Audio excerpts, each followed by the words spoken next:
నిజామాబాద్ జిల్లా భీమ్గల్ మున్సిపాలిటీ పరిధిలో మున్సిపల్ ఎన్నికల ప్రచారంలో మంత్రి ఉత్తమ్ కుమార్ రెడ్డి పాల్గొని అభ్యర్థుల తరపున ప్రచారం చేపట్టారు. అనంతరం నిర్వహించిన ప్రెస్ మీట్ లో మంత్రి ఉత్తమ్ కుమార్ రెడ్డి మాట్లాడుతూ రాష్ట్రంలో కాంగ్రెస్ గాలి వీస్తోందని ధీమా వ్యక్తం చేశారు. సన్న బియ్యం పథకం పేదలకు వరంలా మారిందని, గత 10 ఏళ్లలో లేని స్వేచ్ఛ ప్రజలకు ఇప్పుడు లభిస్తోందని అన్నారు. అర్హులైన వారందరికీ కొత్త రేషన్ కార్డులు ఇచ్చామని గుర్తు చేస్తూ పట్టణాల అభివృద్ధి కేవలం కాంగ్రెస్ తోనే సాధ్యమని స్పష్టం చేశారు.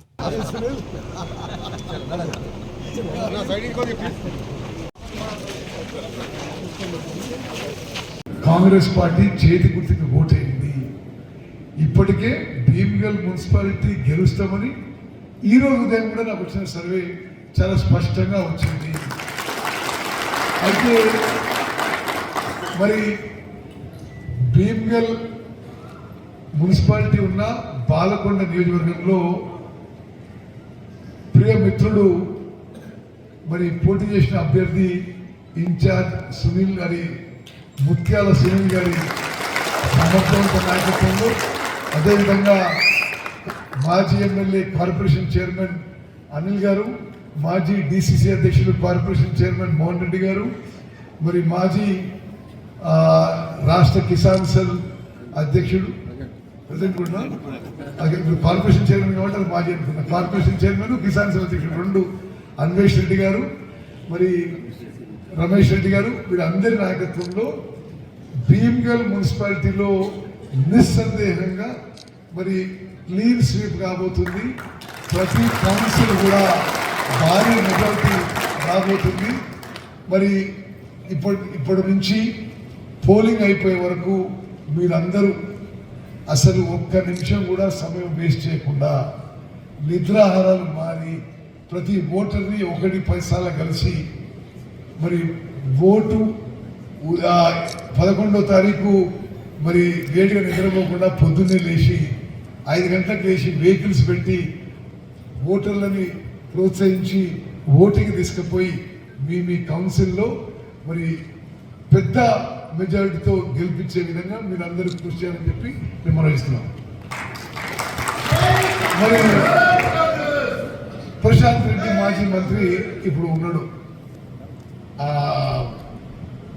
గతంలో మంత్రి పదవి చేసిండు, మరి ఇప్పుడు ఎమ్మెల్యే ఉన్నాడు. మరి భీమ్గల్ మున్సిపాలిటీకి ఏమైనా చేసిండా? గతంలో ఏమీ జరగలేదు. వారు మంత్రిగా ఉన్నా ఎమ్మెల్యేగా ఉన్నా ఏమీ చేయలేదు. ఇప్పుడు కాంగ్రెస్ కైవసం చేసుకొని భీమ్గల్ మున్సిపాలిటీకి మరి అత్యధిక నిధులు కేటాయిస్తాము. ఓటర్లకు కూడా రాష్ట్ర వ్యాప్తంగా స్పష్టంగా అర్థమైంది. మరి ఇంటి బయట బజార్ కావాలన్నా, డ్రైనేజ్ కావాలన్నా, ఇల్లు కావాలన్నా, రేషన్ కార్డు కావాలన్నా మరి కాంగ్రెస్ పార్టీకి బలపరచడమే, కాంగ్రెస్ పార్టీ పెట్టిన అభ్యర్థిని గెలిపేయడం అని చెప్పి చాలా స్పష్టంగా రాష్ట్ర వ్యాప్తంగా నేను ముందు చెప్పినట్టుగా ఒక కాంగ్రెస్ గాలి వీస్తుంది. కాంగ్రెస్ పార్టీ క్లీన్ స్వీప్ చేయబోతుంది. సరే, ఇప్పుడు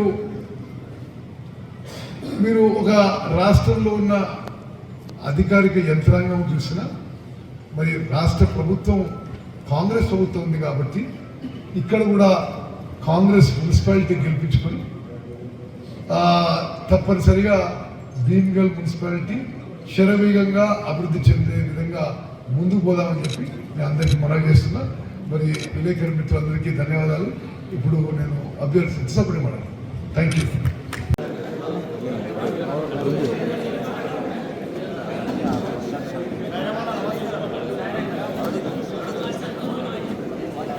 ఇస్తే ఆ దొడ్డు బియ్యం బ్లాక్ మార్కెటింగ్, మళ్ళీ పలు రకాల తప్పులు, ఇది ఒక 12,000 కోట్లు డైవర్షన్ కావడం, ప్రజల సొమ్ము అటు ఇటు మాయమైపోవడం, దాని నుంచి ఒక పారదర్శకంగా ఈరోజు భారతదేశంలోనే తెలంగాణలో ఉన్న ఈ రేషన్ వ్యవస్థ, పబ్లిక్ డిస్ట్రిబ్యూషన్ సిస్టమ్ వ్యవస్థ ఒక ఆదర్శంగా భారతదేశంలో అన్ని రాష్ట్రాలు నిలబడింది. ఎక్కడ కూడా క్వాలిటీ కానీ క్వాంటిటీ కానీ ఒక్క కంప్లైంట్ లేకుండా మరి ముందుకు పోతున్న విషయం తెలంగాణలో ఈ మున్సిపల్ ఎలక్షన్స్లో ఓటర్లందరూ కూడా గమనిస్తున్నారని చెప్పి నేను మనం చేస్తున్నాం. మన అభ్యర్థులకు కూడా మేము ఈ రేషన్ కార్డులు వచ్చిన వాళ్ళ మరి అన్ని లిస్టులు కూడా మీకు ఇస్తాం. తప్పనిసరిగా వాళ్ళకి అవి ఈ విషయం ఒకసారి మన ప్రచార అస్త్రాల్లో ప్రధానంగా ఉపయోగించాల్సిన అవసరం ఉందని చెప్పి నేను మనం చేస్తున్నాను. అదేవిధంగా మన ఆడబిడ్డలకు ఉచితంగా బస్సు ప్రయాణం కానీ 200 యూనిట్ల వరకు ఫ్రీ కరెంట్ కానీ కూడా ఈ ప్రభుత్వంలో కాంగ్రెస్ పార్టీ చేసిన విషయాలు ప్రతి పౌరుడు ప్రతి అక్క చెల్లెలు గమనిస్తున్నారు. ఇంకో విషయం, నిజామాబాద్ జిల్లాలో ఉమ్మడి నిజామాబాద్ జిల్లా అత్యంత చైతన్యవంతమైన జిల్లా. మీరు ఏ ఊర్లో ఎవరు తట్టినా అసలు మొత్తం జిల్లా రాజకీయాలు, రాష్ట్ర రాజకీయాలు, దేశ రాజకీయాల గురించి మాట్లాడే చైతన్యం ఉన్న మరి అంత అవేర్ సిటిజన్స్ అందరూ కూడా. ప్యాడీ ప్రొక్యూర్మెంట్ విషయంలో కూడా మీకు ఒక ఫిగర్ ఇస్తాను నేను. 2023లో అంటే టిఆర్ఎస్ ప్రభుత్వం చివరి సంవత్సరంలో మొత్తం ఉమ్మడి నిజామాబాద్ జిల్లా నుంచి కొన్న వడ్లు 4,19,000 మెట్రిక్ టన్ను. అప్పుడు టిఆర్ఎస్ ప్రభుత్వం రైతులకు ఎంత ఇచ్చింది? 932 కోట్ల రూపాయలు ఆ ఖరీఫ్ పంటకు ఇచ్చింది. ఇప్పుడే అయిపోయిన ఖరీఫ్ పంట మేము అధికారంలో వచ్చిన తర్వాత, జస్ట్ ఒక ఉదాహరణ చెప్తున్నాం, ఉమ్మడి నిజామాబాద్ జిల్లాలో ఎంత వరి పండింది? 6,96,000 మెట్రిక్ టన్ల వరి ధాన్యం మేము కొనుగోలు చేసినాం.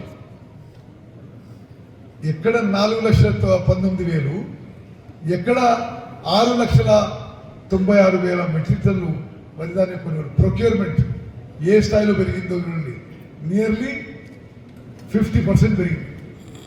అదేవిధంగా ఈ సంవత్సరం మేము కేవలం ఖరీఫ్ పంటకే ఎంఎస్పి ప్లస్ బోనస్ 932 కోట్లు ఇస్తే మేము 1,980 కోట్ల రూపాయలు కేవలం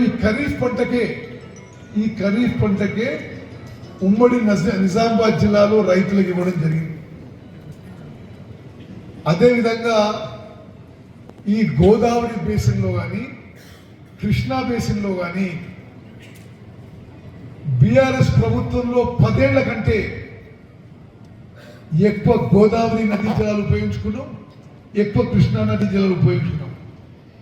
గోదావరి బేసిన్లో కానీ కృష్ణా నది బేసిన్లో కానీ ఎక్కువ ఆయకట్టు పండింది ఆ 10 ఏళ్ల కంటే ఈ 2 ఏళ్లలో కాంగ్రెస్ ప్రభుత్వంలో. అండ్ నేను ఇరిగేషన్ మంత్రిగా లెక్కలతో సహా నేను మనం చేస్తున్నాను. అంటే వాళ్ళు మాట్లాడుతుంటారు కదా, ఆ నదీ జలాల్లో ఇది చేసినాం అది చేసినాం, లెక్కలతో సహా మనం చేస్తున్నా. గోదావరి నదీ బేసిన్లో కానీ కృష్ణా నదీ బేసిన్లో కానీ ఎక్కువ నీటి ఉపయోగం ఇరిగేషన్లో ఉపయోగించింది, ఎక్కువ ఆయకట్టుకి నీళ్ళు ఇచ్చింది, ఎక్కువ పంట పండింది ఈ 2 ఏళ్లలో కాంగ్రెస్ ప్రభుత్వంలో. అప్పుడు ఆ 10 ఏళ్లలో కంటే ఎక్కువ. అదేవిధంగా స్వతంత్ర భారతదేశంలో ఎక్కువ వరి ధాన్యం పండింది మరి ఇప్పుడు తెలంగాణ రాష్ట్రంలో. అంటే ఆ 10 ఏళ్ల కంటే ఎక్కువ 148 లక్షల మెట్రిక్ టన్ల వరి ధాన్యం పండితే మేము 72 లక్షల మెట్రిక్ టన్ల వరి ధాన్యం కొనుగోలు చేసినాం ఈ ఖరీఫ్ పంటలో. ఇది ఆ 10 ఏళ్లలో తెలంగాణ రాష్ట్రం కంటే ఎక్కువ, ఉమ్మడి ఆంధ్రప్రదేశ్ కంటే ఎక్కువ, కంబైన్డ్ స్టేట్ కంటే ఎక్కువ, భారతదేశంలో 29 రాష్ట్రాల కంటే ఎక్కువ.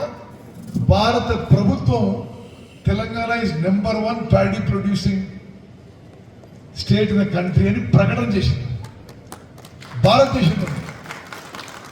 ఈ ఒక్క ఖరీఫ్ పంటకి మేము తెలంగాణ రైతాంగానికి 19,000 కోట్లు తెలంగాణ రైతాంగానికి ఈ ఒక్క మరి ఈ ఖరీఫ్లో వరి పంటకి రైతుల జేబులకి నేరుగా మరి పైసలు ఇచ్చిన ప్రభుత్వం మా ప్రభుత్వం చెప్పి నేను మనం చేస్తున్నాను. క్రెడిట్స్ అని ఇచ్చేది. అయితే దాంట్లో 80-90% జనం అవి తినకుండా అది తిరిగి మిల్లర్స్ రీసైక్లింగ్కి, బ్లాక్ మార్కెట్లోకి, పోల్ట్రీ పోల్ట్రీ ఫార్మ్స్కి, బీర్ల కంపెనీలకి డైవర్ట్ అయ్యి ఉంది. తద్వారా ఏం జరిగిందంటే అసలు మొత్తము రేషన్ ద్వారా ఇచ్చే ఆహార ధాన్యాలు అయితే ఫుడ్ గ్రెయిన్స్ ఉన్నాయో ప్రజలకు ఉపయోగపడకుండా రాష్ట్రానికి 12,000 కోట్ల భారం పడింది గతంలో. మేము అధికారంలో వచ్చిన తర్వాత ఈ పరిస్థితి గమనించి ముఖ్యమంత్రి రేవంత్ రెడ్డి గారు, ఆర్థిక మరియు ఉప ముఖ్యమంత్రి బట్టి విక్రమార్క గారు, నేను సమాలోచనలు చేసి కొంతమంది ఎక్స్పర్ట్స్తో మాట్లాడి వ్యవస్థలోనే సమూల మార్పులు తీసుకొచ్చినాం. ఒకటి, రైతులు పండించే ధాన్యంలో సన్నవడ్లకి 500 రూపాయలు బోనస్ ప్రకటించారు. దాని ద్వారా రైతులని సన్నవడ్లు, సన్న బియ్యం కోసం ప్రోత్సహించడం జరిగింది. 500 రూపాయలు బోనస్ ఇవ్వడం జరిగింది.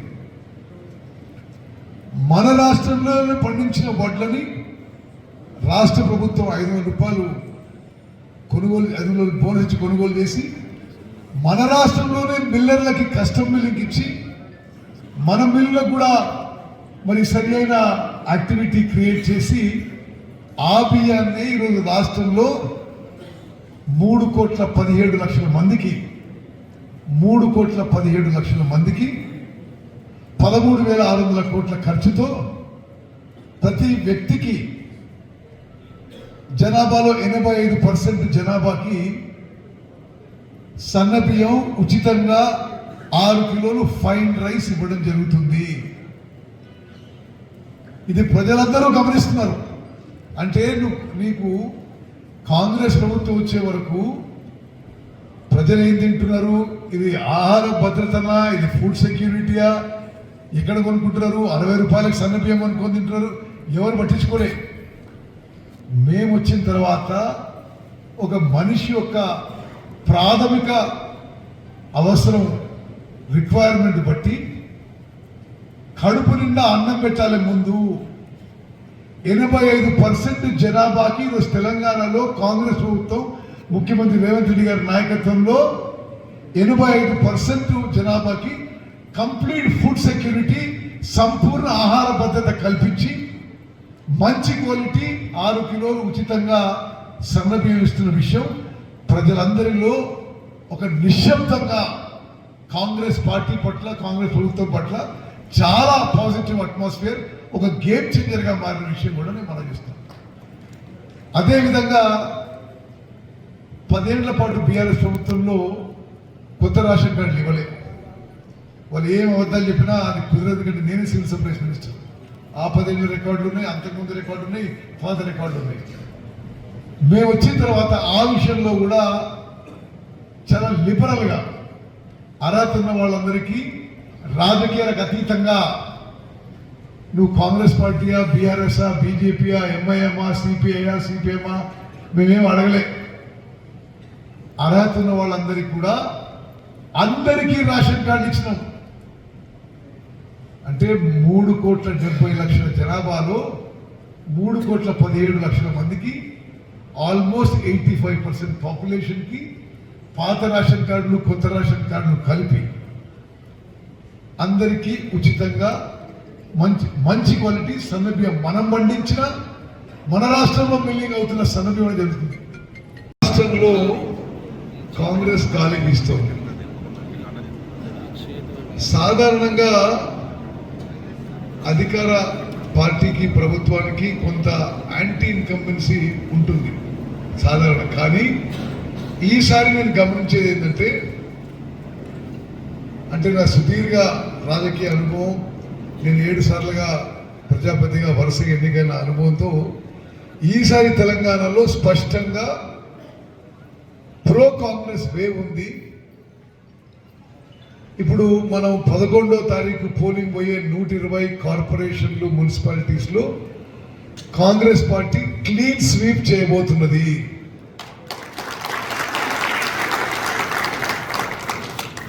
రాష్ట్ర వ్యాప్తంగా 2 ఏళ్ల కాంగ్రెస్ ప్రభుత్వంపై ప్రజల్లో ఒక చాలా పాజిటివ్ అట్మాస్ఫియర్, ఒక పాజిటివ్ వైబ్ స్పష్టంగా అవపడుతున్నాయి. 10 ఏళ్ల పాటు ప్రజాస్వామ్యం నలిపివేయబడ్డ తెలంగాణలో ఈరోజు ప్రజలు పూర్తిగా ఒక స్వేచ్ఛా వాయువులుగా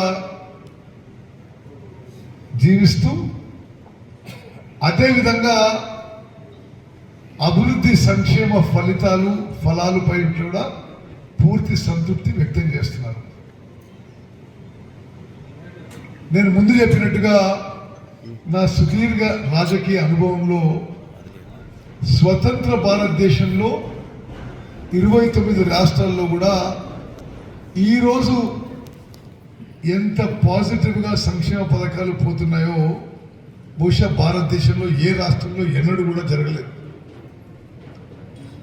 ఉదాహరణకి మీరందరూ కూడా మీరు చైతన్యవంతమైన జర్నలిస్టు, మీ అందరికి కూడా మరి సమాజంలో జరుగుతున్న వివిధ అంశాలు గమనిస్తూ ఉంటారు.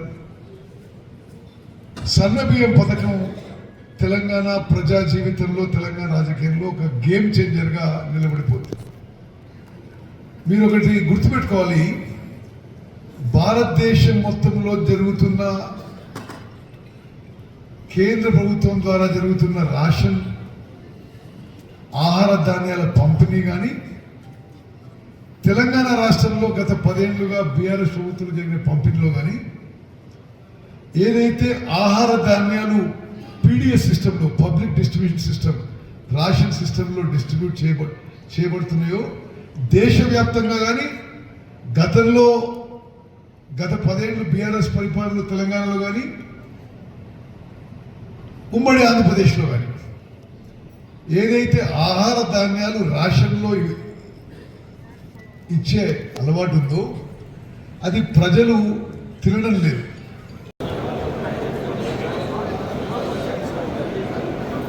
మీడియా మిత్రులకు నమస్కారం. గత అందరు సైలెన్స్ ఉండాలి ప్లీజ్.